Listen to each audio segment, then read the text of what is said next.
Muito boa noite, bem-vindos ao Momento Antagonista com Cláudio Dantas. Hoje, 5 de setembro, quinta-feira, e como eu previ, o presidente resolveu fazer no mesmo dia, né, o anúncio tanto dos vetos à lei de abuso de autoridade como também do PGR. Eu, há 2 dias, gravei um vídeo aqui falando sobre isso e, na minha perspectiva, isso era uma forma de compensar nas notícias, né, porque ele sabia que quando anunciasse o Augusto Aras, eu comentei que seria o Augusto Aras, quando ele anunciasse o nome do PGR, ele seria muito criticado, né? Não só pela imprensa, não só pelo Ministério Público, né, que queria alguém da lista tríplice, inclusive já saíram aqui com nota de luto, até de repúdio, não, de luto, convocando já protestos, etc., dizendo que isso nunca aconteceu em 20 anos, enfim, um atentado à democracia. Olha, essa crítica a gente já esperava que acontecesse. Ele já esperava que acontecesse, mas ele não estava preocupado com isso, estava preocupado com a crítica da Lava Jato, do Ministério Público, Polícia Federal, juiz Sérgio Moro. Ele estava preocupado com a crítica interna, a crítica da sua base, né, de apoio, dos próprios eleitores bolsonaristas, que, olha, pela primeira vez estão criticando o presidente de forma dura. Não estou falando do eleitor do Bolsonaro, né, que elegeu o Bolsonaro de uma forma geral. Estou falando dos eleitores fiéis ao Bolsonaro, aqueles que normalmente topam qualquer coisa e estão sempre dispostos a defender o presidente. Desta vez, não. Encheram aqui as redes sociais de críticas, porque para esses eleitores bolsonaristas, o Augusto Aras não é um candidato de direita, ele é um candidato de esquerda que está travestido de conservador. Por quê? Porque ele já fez elogios aí a Dilma, ao MST, já foi até cotado pela Dilma na época para a PGR, também tem relação aí com Jacques Wagner, com o pessoal aí já fazia reuniões na sua casa com o Dirceu, etc. Então, há um entendimento de que o Augusto Aras não é o Augusto Aras que estão vendendo por aí. Bom, o que eu recomendo sempre quando a gente está diante de um personagem sobre o qual a gente não sabe muita coisa? Vamos apurar, né? Vamos tentar enxergar a sua conduta ou projetar, né, os seus atos de acordo com o quê? Com o seu passado. Eu vou aqui contar uma historinha rápida para vocês. No ano de 2017, quando a Raquel Dodge foi indicada, bom, eu fiz a minha apuração, descobri que a Raquel ela não tinha também um perfil de investigação, eu já sabia que ela não ia tocar aquela apuração aí, que não ia tocar Lava Jato aqui nas instâncias superiores aqui, da mesma forma que o Janot.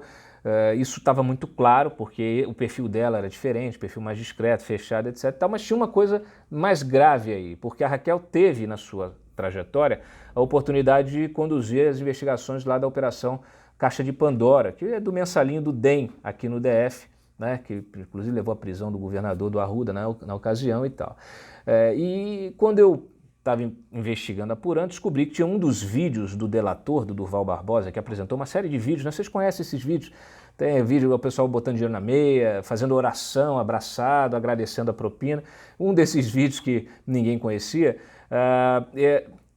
tem indícios fortes ali, até conversas sobre as propinas que eram pagas ao MDB, aos MDBistas da Câmara. E aí são citados nominalmente: Michel Temer, Henrique Alves, o próprio Eduardo Cunha, né, Filipelli, enfim, todos os caras que foram pegos, né, nessas operações. Mas eles só foram pegos muitos anos depois. Por quê? Porque nada foi feito com esse vídeo na ocasião, ela não abriu um PIC, não fez nada com isso. E eu questionei, publiquei o vídeo, fiz um questionamento, falei assim, olha, a Raquel não investigou o Temer na ocasião e agora está sendo indicada pelo Temer para ser a sua PGR, ser a PGR do seu mandato. Obviamente que isso não vai dar certo, como não deu, né? O tempo mostrou que eu estava absolutamente certo sobre isso também, embora tenha sido muito criticado na ocasião. O que eu falo do Augusto Aras agora? O Augusto Aras não tem também uma trajetória de combate à corrupção, tá? Então não esperem do Augusto Aras que ele vá fortalecer a Lava Jato, tá? Não vai. Não vai porque não é da trajetória. Você olha para o passado, não tem isso na sua carreira. Ele não é dedicado a isso, não tem. Então dificilmente vai fazer isso a partir de agora, especialmente por quê? Porque o próprio presidente da República não está também tão mais interessado. né, como estava na campanha. E isso está claro, né, diante de todos os sinais que a gente vem notando e que a gente vem conversando aqui nos meus vídeos, como eu comentei inclusive ontem, né? Então, assim, não estou dizendo com isso que o Augusto Aras é corrupto, que vai estimular a corrupção, nada disso, muito menos que o Bolsonaro vai fazer isso. Mas o que eu estou dizendo é o seguinte, a agenda é outra, as prioridades são outras. Então, uma coisa é a nossa expectativa, sabe aquela brincadeira que tem muito meme na internet? Olha, expectativa, e aí o quadrinho do lado, realidade. Então, a expectativa muita gente era de um governo do Moro, né, de Lava Jato, mas não é, a realidade é um governo do Bolsonaro, tá? E que continua sendo também, quando você olha para o Assad, continua sendo o mesmo deputado, né, o mesmo tipo, ele continua sendo ele mesmo, não muda, tá? Então, muita gente, né, é aquela velha história, a mulher conhece o cara pô, joga futebol, toma a cervejinha dele e ela quer casar com ele, mas acha que vai mudar o sujeito, que o sujeito vai passar, né, a ficar em casa, que vai parar de beber e no final das contas ela percebe depois no dia que isso não acontece. Ele vai continuar jogando o futebol dele, tomando a cervejinha dele. Então, é uma questão de perfil, tá? O Bolsonaro está aí, está tocando, está deixando claro que não é essa a prioridade e hoje, para mim, isso ficou, vamos dizer assim, consolidado. O próprio secretário-geral da presidência, que acumula ali a função de consultor jurídico da presidência da República, o Jorge Oliveira, ele tuitou, né, assim que saiu o anúncio, ele tuitou dizendo o seguinte, olha, o senhor Aras apresentou um programa que se alinha ao governo atual. Ele pretende destravar as atuais amarras ao desenvolvimento econômico, ambientais, as amarras ambientais, burocráticas e financeiras. Então, assim, é uma agenda essencialmente econômica, voltada para... Não está citando aqui em nenhum momento, está citando o combate à corrupção, tá certo? Então, gente, essa é a realidade. Eu não estou dizendo com isso, mais uma vez, que isso significa que a corrupção será estimulada. Mas ela também não será combatida com prioridade. Aí é que a gente precisa ficar atento. Por quê? Porque eu já vi governo tocando obra com execução de 1 bilhão por mês, obra do PAC, ferrovia, não sei o que, era o DENIT, liberava, fazia, era uma coisa maravilhosa, né? Refinarias sendo construídas, não sei o que, olha, a perereca não pode travar a obra do túnel. Vocês conhecem essa história. Então, assim, a gente não pode deixar que a história se repita. Então, no nosso entendimento, o país, o Brasil pós-Lava Jato, deveria ser outro. E o combate à corrupção deveria permanecer como prioridade máxima, tá? Mas, no governo do Bolsonaro, o combate à corrupção não é a prioridade, e isso está muito claro, e eu acho o seguinte, vamos ser honestos, tá certo? Eu acho que a honestidade é fundamental nesse momento, porque as pessoas estão realmente aí incomodadas, né? Olha, o que eu posso dizer para vocês? Desenvolvimento econômico é super importante, porra. Na minha concepção, uma coisa não pode existir sem a outra, porque senão vira o que virou. Você vai usar o desenvolvimento econômico, as obras, os contratos, para quê? Para alimentar esquemas paralelos. E aí, o governo não tem como controlar isso aí, não. Quando isso aí for lá para o Estado, para a estatalzinha lá, para o não sei o quê, a coisa vai correr, né? Vai correr. E aí os órgãos de controle é que precisam estar fortalecidos justamente para evitar que esse dinheiro seja desviado. Igual essa coisa do fundo aí, pegar o fundo da Petrobras, da Lava Jato e vão botar para a Amazônia. Porra, o que vai acontecer com isso se não tiver fiscalização? Vai virar floresta, né? Vai virar lenda, né? Na floresta, folclore, vai virar qualquer coisa. Vai virar fumaça. O pessoal que está aí preocupado com os incêndios vai virar fumaça. Então, gente, eu espero que sim, que ele faça aí um trabalho pró-desenvolvimento econômico, né? Contra amarras burocráticas, ambientais e financeiras e tal, mas eu acho que uma coisa não sobrevive sem a outra. Então, quando a gente soma isso aí, com todo o comentário que eu fiz ontem, né, com as mudanças ali na Polícia Federal, que são mudanças que não são justificáveis, né, tirar o diretor, etc. e tal, eu espero que o Bolsonaro reconsidere isso, tá? Reconsidere porque não tem necessidade de fazer isso, não há por que fazer isso, tá? O Augusto Aras, ele está sendo indicado, ele foi indicado pelo Alberto Fraga, que está aí investigado de corrupção, tá? Do DEM, inclusive pegou a bênção aí com Rodrigo Maia, com Davi Alcolumbre, né? É um candidato praticamente do Centrão, tem apoio do Dias Toffoli, né? Então, o Bolsonaro um dia desse disse que ele está fazendo um governo de centro-direita. Só que o risco é que a gente está indo muito para o centro, né? Para o centrão que é essa massa disforme que vai consumindo tudo, uma espécie de buraco negro, né? Desse sistema que é invencível praticamente. De fato, é muito difícil de vencer esse sistema que ele vai se regenerando, vai cooptando, vai se fortalecendo, se transforma, ele consegue ser ao mesmo tempo oposição e governo, né? Então, gente, olha, você criticado também aqui, olha, é ruim, é péssimo quando a gente está certo, às vezes é horrível. Quando nomearam o Segovia lá como diretor-geral da Polícia Federal, eu sentei o cacete. Me encheram o saco, me ligaram, sentei com ele, sentei com outro rapaz, outro diretor, fizeram, né, tomamos um café, o pessoal gosta de tomar café aqui em Brasília, e aí me apresentaram um cenário maravilhoso.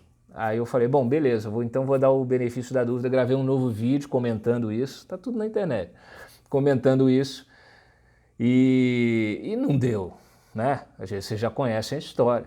Então, assim, é uma questão de feeling, de pele, entendeu? E com a experiência, né, com um pouco de sensibilidade, você consegue fazer a leitura, né, a leitura do cenário, a leitura das pessoas e tal. Então, assim, eu espero ser surpreendido. Eu sempre espero ser surpreendido positivamente, tá? Então, tá aí. O Aras tem apoio também do ACM e tal, deve ter apoio do Jacques Wagner, tá? Mas os petistas estão quietos, né, não vão dar essa bandeira. Mas é isso, gente. Olha, infelizmente, a gestão da Raquel Dodge aí péssima, como previ, e terminou dessa forma, né, lamentável ontem. E até, deixa eu fazer um parênteses aqui, me surpreende o silêncio, mais uma vez, da imprensa. O assunto morreu. Você tem um escândalo como aquele de ontem e morre o assunto? Aí, né? Aí. Aí. Bom, vamos falar de coisas boas, tá? Eu até pedi uma entrevista com o Augusto Aras. Falei, ó, eu tô aqui com uma consciência, com uma série de coisas que é mais ou menos o senso comum. Me convença do contrário. Vamos sentar, vamos fazer uma entrevista. Me convença. Convença os meus telespectadores, meus espectadores aqui, meus leitores, meus seguidores aqui, de que será diferente, tá? Bom, Bolsonaro surpreendeu, assim, né? Não vetou tudo, que era o veta tudo, era o movimento, não vetou tudo, mas vetou mais do que o previsto da lei de abuso de autoridade. Vetou, afinal, foram 19 artigos, 36 dispositivos, né? Entre esses artigos, vários importantes, né? Como essa coisa que queriam criminalizar constrangimento ao preso, na hora que você está prendendo, negócio da algema, mas também a coisa de filmar, de fotografar, quer dizer, coisas habituais, né? Outras coisas subjetivas, constranger o preso ou detento mediante violência grave, redução de capacidade de resistência, quer dizer, coisas que você não faz o menor sentido, na hora que você está, que o policial precisa deter o preso. Tem também aqui, importantíssimo, né? Tem várias coisas em relação à polícia aqui, mas também em relação à justiça. Inclusive o artigo 30, né, que criminalizava você dar início a uma persecução penal, civil ou administrativa sem justa causa fundamentada ou contra quem se sabe inocente. Quer dizer, como é que você prova isso? né? É, negar ao interessado, defensor, advogado, acesso aos autos da investigação preliminar. Quer dizer, você quer ter acesso o cara, o investigado quer saber que você está investigando ele antes mesmo de você formalizar uma denúncia e pedir a prisão dele. É fantástico, né, o que os advogados querem. Eles querem participar da investigação desde o início, até para poder, né, limpar ali as provas, né, fazer o seu trabalho. Então, assim, é um puta absurdo, né? Vários pontos, a gente listou esses pontos todos lá no site, dá uma olhadinha, vocês deem uma olhadinha lá, quem tiver interesse, mas ficou bom, não ficou ruim não, o próprio Sérgio Moro elogiou. Claro que isso ainda vai para o Congresso, volta para o Congresso, pode ser que alguns vetos desses sejam derrubados os vetos, né, e esses artigos sejam ressuscitados. Vai acabar isso gerando ações lá no STF, o STF, no final das contas, como sempre, vai acabar tendo a última palavra, né, sobre isso. Bom, a gente ressaltou também aqui que o que faltou vetar também na lei de abuso de autoridade, né? Então, assim, em consultas aqui justamente, como a presidência fez uma média, né, das demandas do Ministério Público, do Judiciário, da Polícia, acabou que vários artigos que esses órgãos, as pessoas interessadas queriam, alguns ficaram de fora, né? Então, alguns são importantes. Então, criminalizar, você decretar a condição coercitiva, essa questão da condição coercitiva foi proibida já pelo Supremo, então não faz muito sentido, mas você tem aí criminalização de proceder à obtenção de prova por meio manifestamente ilícito, né? Isso não é ruim não, viu? Aliás, se mantido esse artigo de você não poder usar prova ilícita, significa que nem o CNMP, nem o CNJ, nem STF, STJ, ninguém vai poder usar aquelas mensagens roubadas, né, lá da Lava Jato, porque são provas ilícitas, obtidas de forma ilícita. Então, o STF não pode mexer nisso, embora isso seja óbvio, né? Mas às vezes precisa estar na lei. Então, esses artigos foram mantidos, tá? Estenderem justificadamente a investigação, isso é um pouco vamos dizer assim, vago, porque muitas vezes a investigação se estende porque você não tem como, vamos dizer assim, como concluir a investigação, você não tem material, tempo, inclusive não tem pessoal, né? Inclusive aqui, muitas das investigações aqui no Supremo, pela Polícia Federal, pela PGR aqui, elas com um ano o STF começou a investigar, a arquivar tudo.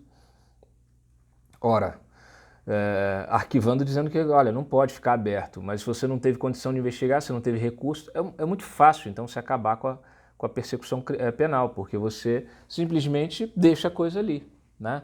Então, qual é a forma de você acabar com a Lava Jato? Reduz o tamanho das forças-tarefas, né? Reduz o valor de orçamento para essas forças-tarefas. Tudo isso vai ficar muito claro. Inclusive a gente denunciou isso no governo do Temer quando ele começou a fazer isso. Começou a tirar. E a desculpa era, não, mas o cobertor é curto, não, a gente está distribuindo melhor, porque também tem que abastecer Brasília, São Paulo, Rio. Quando você ia falar com os caras em Brasília aqui, tudo na mesma coisa, você não sabe para onde foi o dinheiro, né? Não tem pessoal, né? Rio de Janeiro também. Então, assim, nem sempre, né? Normalmente a versão oficial não é a verdade, a verdadeira. Então a gente vai ver isso acontecer. Quer dizer, a gente vai ver se isso vai acontecer. Nós vamos fiscalizar aí a gestão do Augusto Aras e ver se ele vai fortalecer as forças-tarefas ou enfraquecê-las, né? Como é que vão ser os pareceres emitidos. E olha, tem uma coisa interessante aí. A gente até noticiou, por exemplo, a equipe, né? A equipe é sempre importante. O Ailton Benedito, por exemplo, pode ser aí, era um cara que estava muito bem cotado pelos conservadores, e ele provavelmente vai integrar a equipe do Augusto Aras. É bom? É bom. Isso significa que resolve? Não, não resolve. A prova disso está justamente no episódio da Raquel Dodge, que você teve, inclusive eu escrevi ontem no Twitter. Ontem saíram os seis, mas já tinha saído o coordenador da Lava Jato, já tinham saído outros 2 peritos. O pessoal foi saindo, alguns têm a tolerância maior que os outros, têm mais esperança, né? Então vão ficando até ver que realmente não tem jeito. Então a formação da equipe é muito importante para a gente ver o perfil, mas é importante que o trabalho da equipe ele tenha vazão, né? E a formação dessa equipe a gente vai ter também uma noção mais clara disso que eu estou falando, né? Eu estou falando aqui que, olha, não é o perfil, né? Não parece ser a prioridade, a questão do combate à corrupção. Não quer dizer que não será parte do trabalho, mas não será a prioridade. Agora, eu acho que deveria ser, considero que deveria ser. E a gente vai ter isso muito claro justamente a partir da posse, formação de equipe, etc. A gente vai ter claro isso. E temos que pressionar sempre. Tá? Bom, só para encerrar, por culpa do Centrão, do sistema, do Toffoli, a gente tem aí centenas de inquéritos parados no país em função daquela história do COAF, né, de suspender investigações derivadas do COAF. Saíram várias notícias sobre isso hoje, inclusive só no Rio de Janeiro são 140 investigações, segundo o Ministério Público lá. Aí olha que curioso, também está parada a investigação do assassinato da Marielle Franco. Então, assim, a esquerda que defende o Toffoli, que defende essa decisão do COAF, não sei o que, agora quero ver cobrar a investigação da Marielle, que está parada porque ela foi enquadrada nessa decisão absurda que continua valendo, né? O STF não decide, isso não vai para votação, fica essa situação. Eu noticiei naquela semana lá, daquela história da mudança do COAF, não sei o quê, que o Roberto Campos Neto ele ia liderar aí um diálogo com o Toffoli para tentar arrumar uma saída institucional para essa situação. Espera, onde está essa saída? A gente precisa, o país precisa. Você não pode parar as investigações. Enquanto isso, a criminalidade vai tocando o terror. Aí depois não adianta, vai fazer o quê? Vai culpar o quê? O governo federal? Então, gente, olha, essa é a situação. E é um registro de nota de rodapé. Datafolha botou lá o Moro com 50%, 54% de ótimo ou bom. Deve ser 70%. Enfim, essa é a situação, tá bom? O mito não é mito, é um homem normal, comum como outros, tem seus erros, tem seus defeitos, suas qualidades, é passível de errar, e quando erra tem que ser criticado, e isso talvez essa seja a grande revelação para os seguidores aí mais fiéis ao presidente. É preciso apoiar sim, vocês têm que apoiar sim, mas tem que apoiar criticando, tá? Então assim, é importante isso, não é só para o presidente da República, é importante isso para a vida no seu sentido maior, porque isso acontece em tudo. É o artista que você idolatra, que quando você vai ver ele na vida privada ele é terrível, né? É o presidente do Congresso, da Câmara, né? É o vereador que você votou, é o governador. Então não tem essa, vamos parar com esse negócio de ficar de torcida aqui, né? O próprio Moro aí, pessoal que, né, a gente que defende o trabalho do Moro, a gente também critica, né? Tá aí o Moro, ele está segurando a onda dele, que ele entende, né, que deve permanecer no governo, deve mostrar serviço, porque ele entende que há um bom caminho. Ele acha que, inclusive falou de novo, é preciso acreditar no governo Bolsonaro. Então assim, isso não quer dizer que você não deva criticar, como eu já disse aqui 1000 vezes.